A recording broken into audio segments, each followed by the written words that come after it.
우리가 교회는 건물이 아니다 라는 말을 여러분들이 많이 들었을 겁니다. 맞는 말입니다. 교회는 건물이 아니죠. 교회를 헬라어로 에클레시아라고 하지 않습니까? 그 말의 뜻은 부르심을 받은 성도들의 모임이라는 뜻이죠. 그래서 교회는 성도들의 모임이 교회입니다. 그런데 교회는 건물이 아니다라는 이 말의 속에 들어가 있는 의도는 뭐냐면 성도들이 헌금한 귀한 헌금을 온통 교회를 짓는데, 교회를 과도하고 화려하게 치장하는데 다 쓰는 게 옳은 것인가에 대한 반감으로 하는 말 같이 들리기도 합니다. 헌금을 사용하는 데 있어서 그 돈을 다 건물을 짓고 장식하는 데 쓰는 것이 옳은 일이냐? 차라리 그 돈으로 사람을 키워야 되지 않겠느냐? 라고 논쟁할 수 있는 거죠. 일리가 있는 말이죠. 그러나 저는 이민교회를 목회하는 목사로서 교회 건물은 반드시 필요하다, 이런 입장입니다. 교회를 화려하고 엄청나게 그렇게 하는 거는 저도 원치는 않지만 교회의 건물은 꼭 필요하다, 전 그렇게 생각을 합니다. 아마도 교회의 건물을 빌려서 써본 경험이 있는 목사라면 저의 이 말에 대부분 동의하리라고 생각을 합니다. 저희 교회가 전에 미국 교회를 빌렸을 때 얼마나 불편하고 눈치가 보였는지 모릅니다. 하기야 남의 교회를 빌렸을 때는 그만한 어려움, 그만한 불편은 감수해야지 되겠죠. 그래도 뭐가 잘못됐다고 이메일이 들어오면 정말 그 마음이 이루 말할 수가 없어요. 특히 우리 한국교회는 식사 문제가 늘 걸립니다. 음식 냄새 나죠. 또 음식을 먹고 뒤처리하는 게 굉장히 복잡하지 않습니까? 그 뒤처리를 좀 잘못하면은 틀림없이 이메일이 들어옵니다. 이런 거 잘못됐다. 거기다가 어린아이들이 낙서를 하거나 또 혹은 기물을 파손하고 그러면은 컴플레인이 들어오죠. 경고가 들어옵니다. 그럼 마땅한 대책이 없어요. 어떻게 하겠습니까? 애들을 놀지 말라 그러겠어요? 뛰지 말라 그러겠어요? 그런다 그래서 애들이 말을 듣겠어요?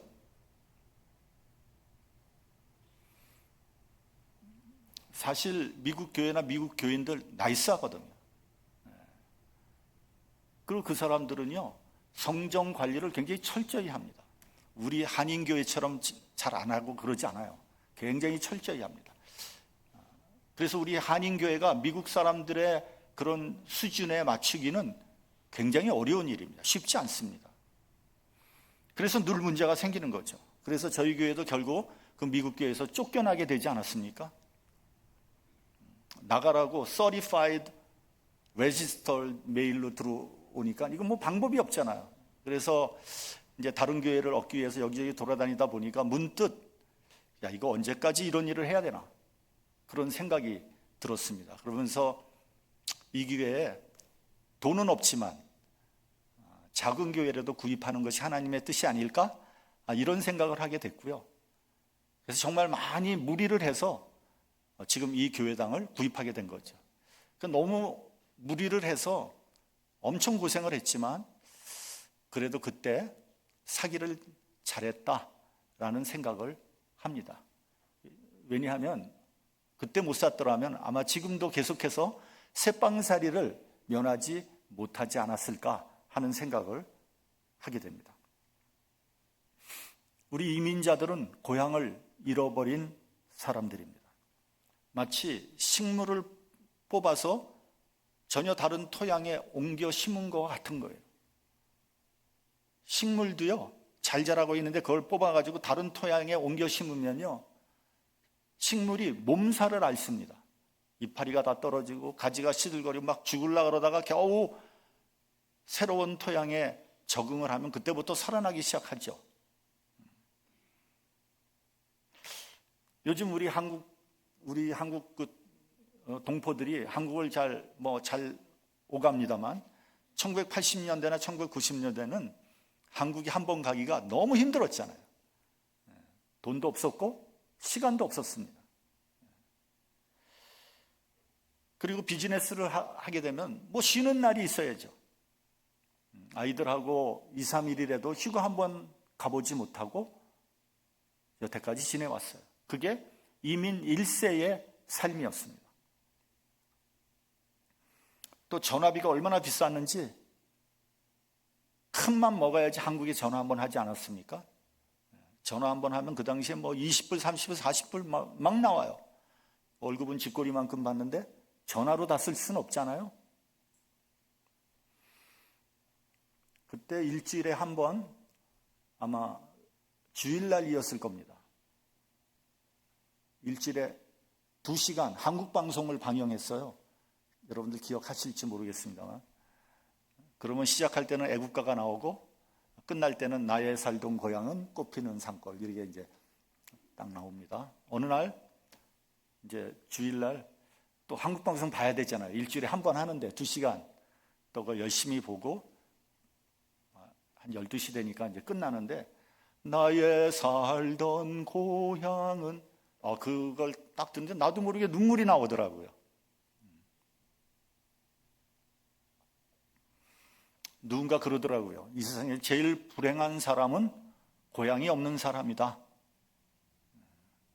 제일 불행한 사람은 고향이 없는 사람이에요. 근데 여러분, 고향이 없는 사람이 어디에 있겠습니까? 다 누구나 고향은 있죠. 그러나 고향에 갈 수 없는 사람이 있는 거죠. 북한에서 내려온 실향민들, 또 탈북 동포들, 고향에 가고 싶어도 못 가는 거죠. 못 가니까 더 그리운 거죠. 더 가고 싶고요. 저도 전에 한국에 방문했을 때 제가 자라난 그 곳을 한번 가보고 싶었어요. 그래서 가봤습니다. 근데 그곳은 내 마음속에 있었던 그 정겨운 곳이 아니었어요. 너무 많이 변해서 어디가 어딘지 모르겠더라고요. 여기가 그 골목이었던가? 여기가 우리 집에 있었던 데였던가?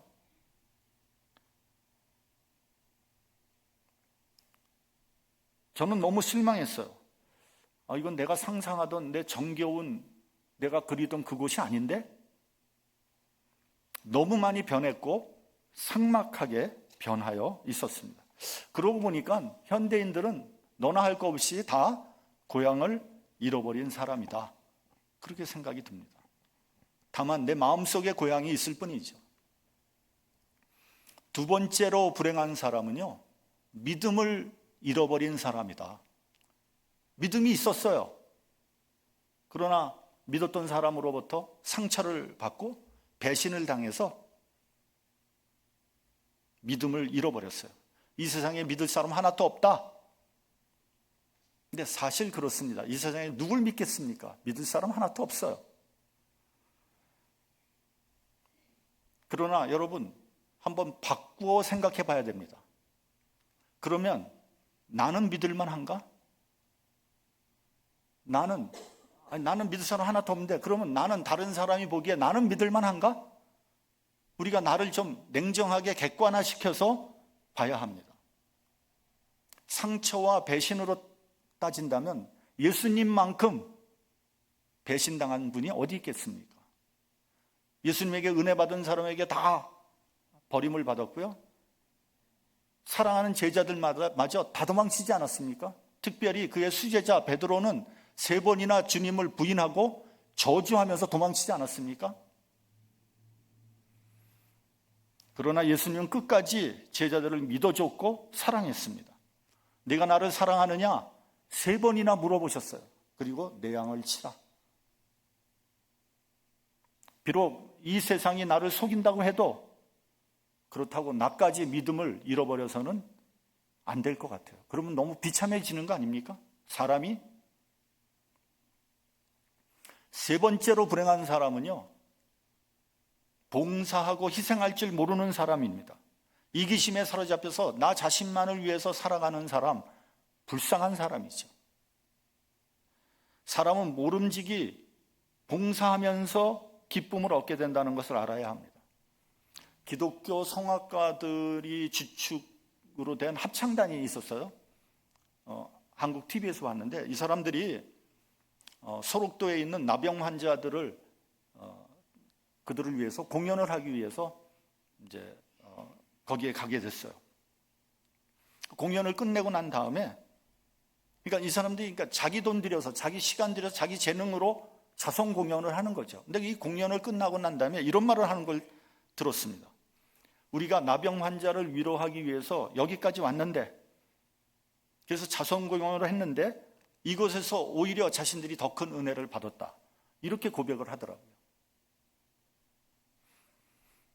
봉사하면 할수록 하나님께서 주시는 은혜가 크다는 걸 알아야 돼요. 그래서 여러분, 교회에서 희생하고 봉사하지 않는 사람은 신앙생활의 기쁨을 모르는 사람이에요. 교회의 직분은요, 대접을 받는 자리가 아니라 섬기는 자리인 거예요. 봉사하고 섬길 때 주님께서 주시는 기쁨이 크고요, 우리의 믿음도 깊어진다는 것을 알아야 합니다. 그래서 신앙생활은 머리로 하는 것이 아니라 몸으로 하는 거예요. 몸으로. 머리로야 누가 못하겠어요? 여러분, 머리로 하면은 머리 좋은 사람만 믿음 좋은 거 아닙니까?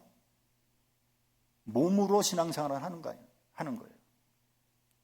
제가 어느 교회 장로 안수식에 가서 권면의 말씀을 했습니다. 제가 이렇게 권면했어요. 장로는 교회를 위해서 죽을 각오를 하고 그 교회에 뼈를 묻는 사람들이다. 근데 나중에 들리는 소리를 들어보니까 그 안수받은 장로가 제 권면의 말씀에 은혜 받은 것이 아니라 시험에 들었다 그러더라고요. 시험에 드나 마나, 들든지 말든지. 여러분, 장로는요, 대접받는 직분이 아닙니다. 먼저 희생하고 봉사하는 직분이에요. 그래서 이번에 두 분이 피택됐을 때 제가 첫 마디가 뭐라 그랬습니까? 미안하다 그랬잖아요. 물질로, 시간으로, 재능으로, 열심으로 봉사하면서 본을 보여야 돼요. 장로님들이 그럴 때 그 교회가 반듯하게 설 수 있는 거예요. 그렇다면 여러분, 가장 행복한 사람은 누구겠습니까? 저는 믿음의 사람이 가장 행복한 사람이라고 생각합니다. 은혜 받은 사람. 사도 바울은 빌립보서에서 예수를 아는 지식이 가장 고상하기 때문에 내가 그렇게 귀하게 여겼던 것들을 배설물과 같이 버렸다 했어요. 사도 바울은 그의 평생에 정말 심혈을 기울여서 지식을 얻었죠, 지위를 얻었죠, 권세를 얻었죠, 물질을 얻었죠, 명예를 얻었죠. 그거 다 헌신짝처럼 다 내버렸어요. 왜요? 예수를 아는 고상한 지식 때문에. 우리 본문 4절을 같이 봉독하겠습니다. 본문 4절. 자, 시작.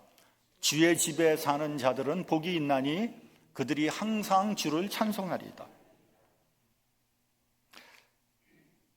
주의 집에 거하는 자는 복이 있다고 했어요. 늘 마음이 교회에 있는 사람은 행복한 사람이에요.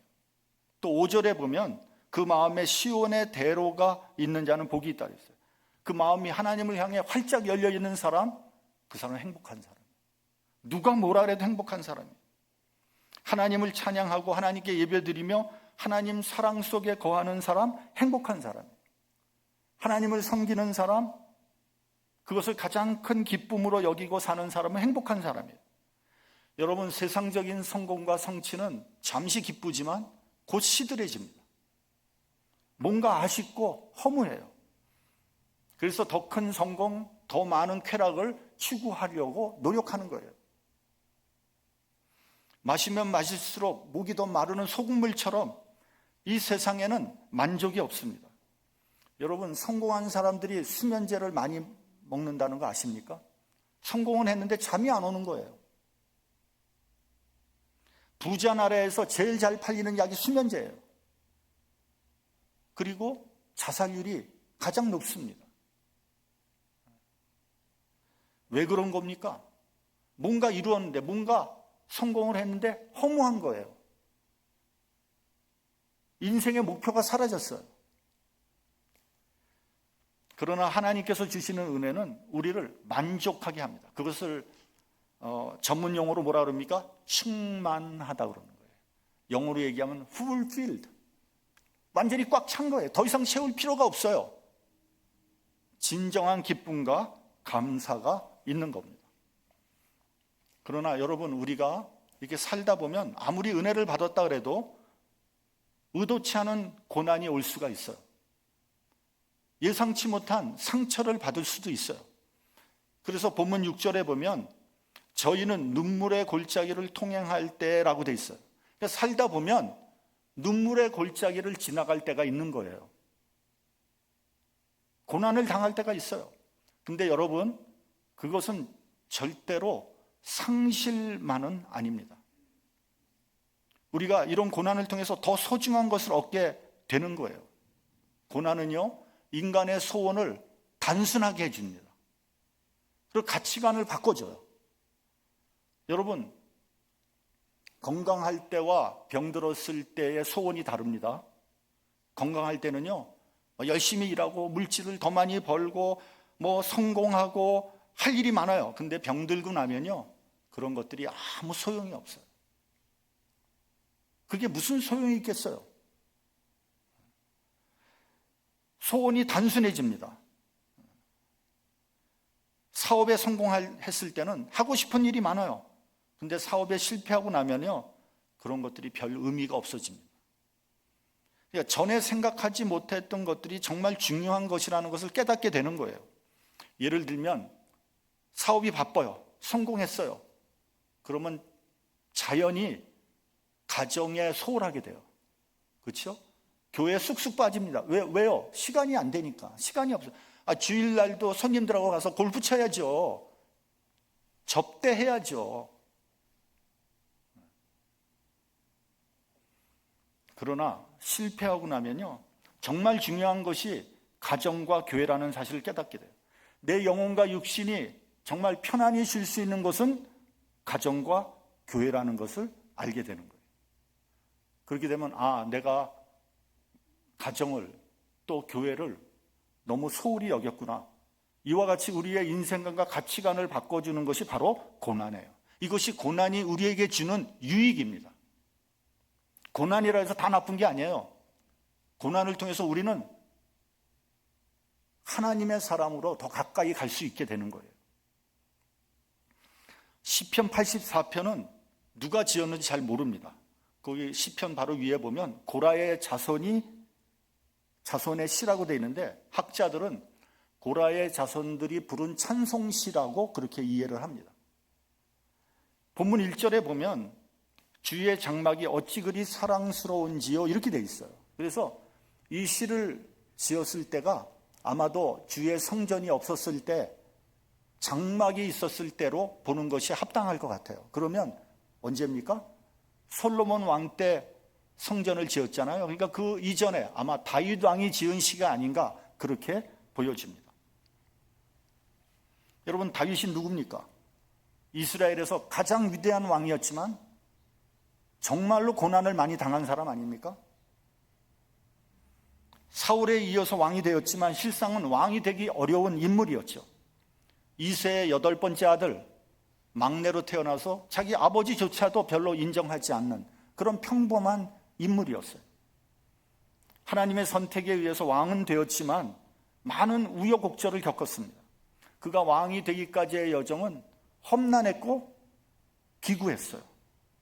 그는 전쟁에 나가서 많은 피를 흘렸어요. 그래서 성전을 지으려고 할 때 하나님께서 뭐라 그랬습니까?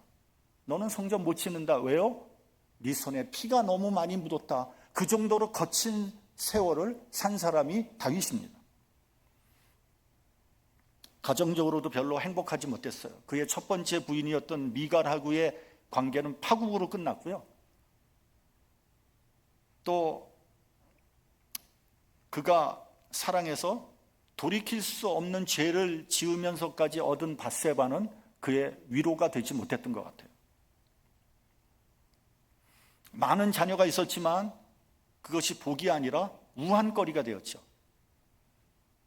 자녀들이 서로 죽고 죽이는 끔찍한 일이 일어났고요. 특별히 그가 사랑했던 압살롬은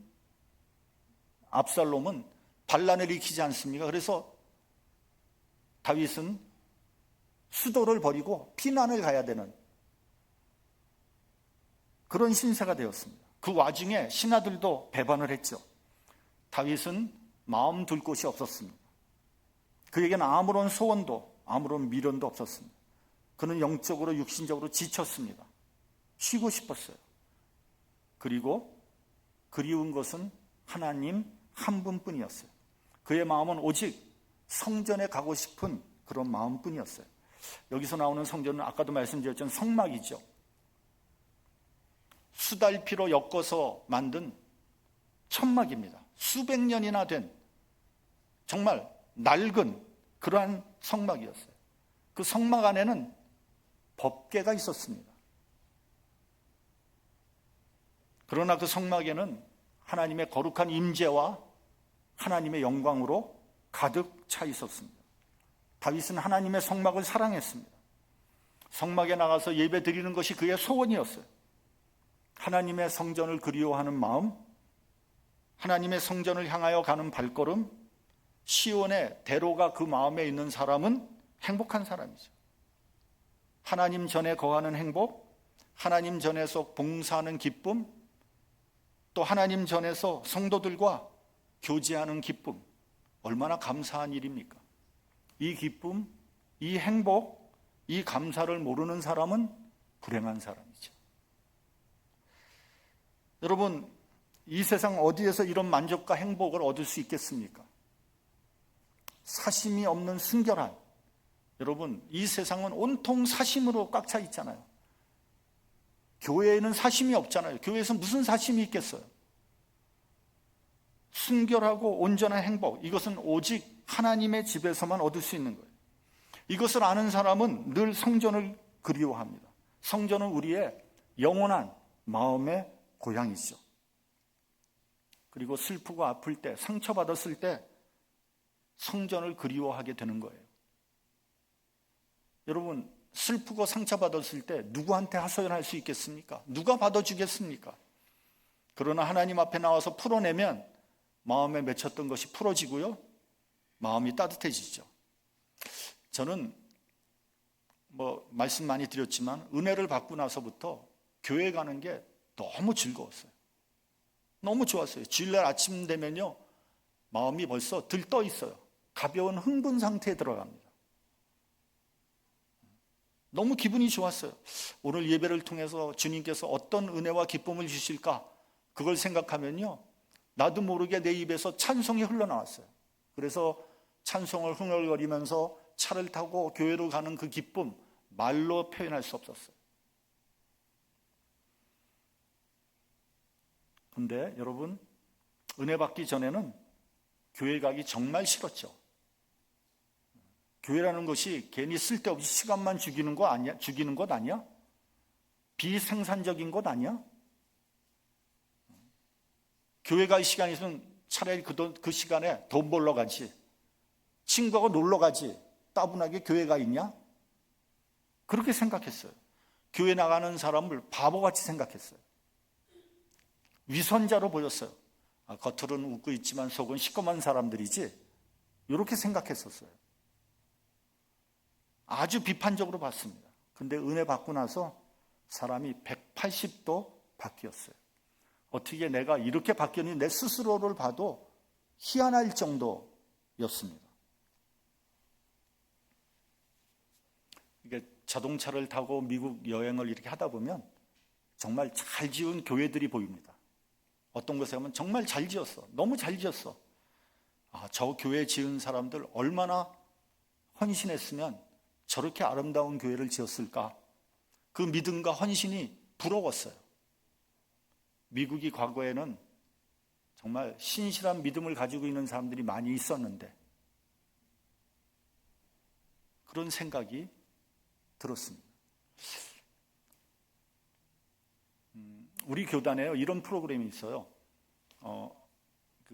우리 교포 대학생, 대학원생들이 한국을 여행하고요. 그럼 한국에 있는 이제 자매 교단에서 다 케어하고, 한국에 있는 또 대학생들이 와서 오면은 미국에 있는 우리 교단에서 다, 한인교회에서 다 이제 케어를 하는 그런 프로그램이 있는데, 지난 금요일 날 이제 이 친구들이 LA에 도착해서 LA에서 라스베가스 들려가지고 이제 시카고에 왔어요. 이번 금요일 날 와가지고 그날이 우리 교회에서 케어를 하는 날이었어요. 그래서 저하고 하승민 목사가 나가서 이제 걔네들을 영접해 주려 했는데,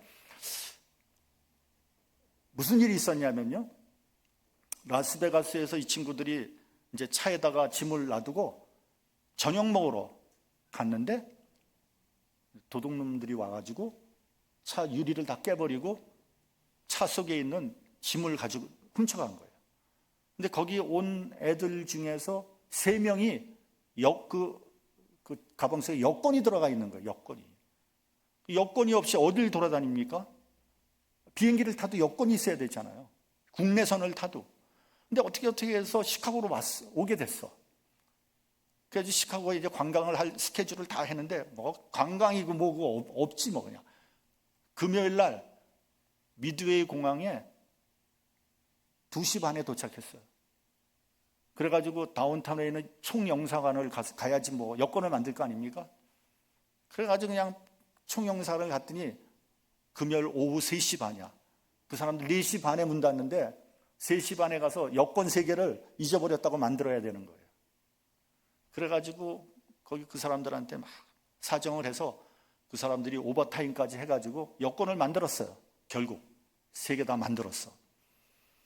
근데 거기 이제 영사가, 한국에서 온 영사가 나와서 어떻게 해서 잊어버렸냐 했더니 뭐 사정을 얘기했죠. 뭐 도둑이 와서 유리창을 깨고 다 가져갔다. 그러니까 그 영사가 뭐라는지 아세요? 미국은요, 강도의 나라예요. 한국엔 이런 일 없어요. 아니, 미국이 신앙으로 세운 나라, 청교도의 나라가 왜 이렇게 된 겁니까? 도대체 왜 미국이 이 모양 이 꼴이 된 겁니까? 탄식이 나오는 거죠. 또 여행을 하다가 이렇게 보면요, 저는 이제 우리 미국 장로교 목사니까 우리 PCUSA 교단의 로고가 나오면 너무너무 반가운 거예요.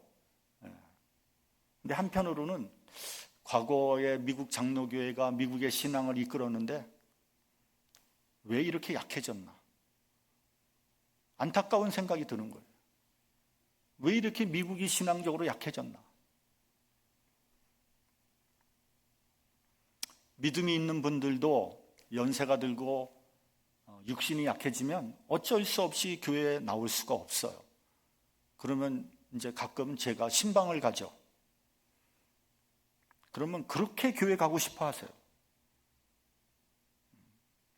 그리고 저에게 교회 나오지 못한 거 미안합니다. 그렇게 얘기해요. 저한테 미안할 게 뭐가 있겠어요? 근데 거의 공통적으로 그렇게 말씀하세요. 얼마 전에 돌아가신 최재희 권사님도 그랬고요. 배성용 장로님도 그랬고요. 오정로 장로님도 그랬어요. 그분들의 마지막 소원은요, 몸이 건강해지는 게 아니었어요. 그분들도 얼마 있으면 하늘나라 가야 된다는 거 다 알고 계세요. 그분들의 소원은 교회에 한번 와서 하나님 앞에 예배 드리는 게 그분들의 소원이었어요. 그렇게 하지 못하는 것을 너무 안타깝게 생각했습니다. 여러분, 교회야말로 우리 영혼의 안식처라는 것을 알아야 합니다. 그러므로 나이가 들수록 교회에서 가까이 살아야 돼요. 교회를 걸어올 수 있으면 너무 좋은 거예요. 여러분, 유대인들은요, 회당을 중심으로 살지 않습니까? 회당 중심으로. 유대인 회당이 있는 데는 그 주변에 보면 전부 다 유대인들 사는 집이에요. 다 걸어서 갈 수 있는 그런 집에서, 회당이 이사를 가면 그 사람들 다 짐 싸고 회당 따라서 이사 갑니다. 뭐 집이 좋고 나쁘고 뭐 비싸고 싸고가 문제가 아니에요.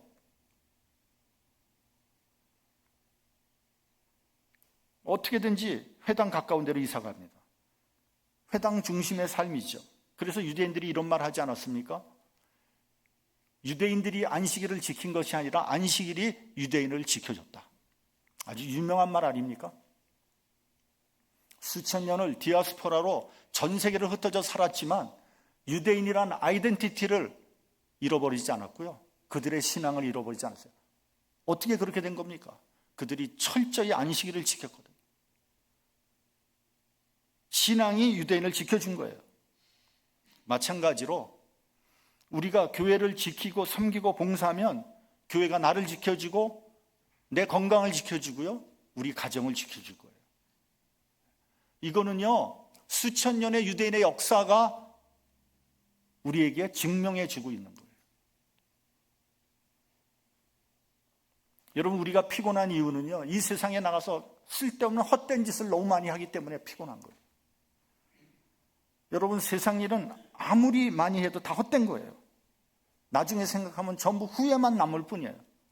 여러분, 너무 잘 알지만 한국의 유명한 정치인 김종필 씨가 나이 90이 돼서 뭐라 그랬어요? 자기가 수십 년간 한 정치는 허업이야. 다 쓸데없는 짓이야. 국무총리를 몇 번씩 하고 한 사람이 그런 말을 했단 말이죠. 오직 교회를 위하여 섬기고 헌신한 것만 남는 거예요. 그것만이 후회가 없어요. 그것만이 자랑으로 남을 거예요. 사도 바울은 고린도 후서에서 이렇게 말씀했습니다.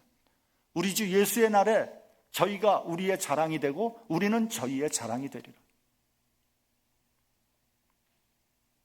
우리 마지막으로 본문 10절을 같이 봉독을 하겠습니다. 본문 10절. 자, 시작. 주의 궁정에서의 한 날이 다른 곳에서의 첫날보다 나은즉 악인의 장막에 사는 것보다 내 하나님의 성전 문지기로 있는 것이 좋사오니. 성전에서 하루 사는 것이 다른 곳에서 첫날 사는 것보다 낫다 그랬어요. 또 악인의 장막에 거하는 것보다 하나님의 문지기로 있는 것이 좋다고 했어요.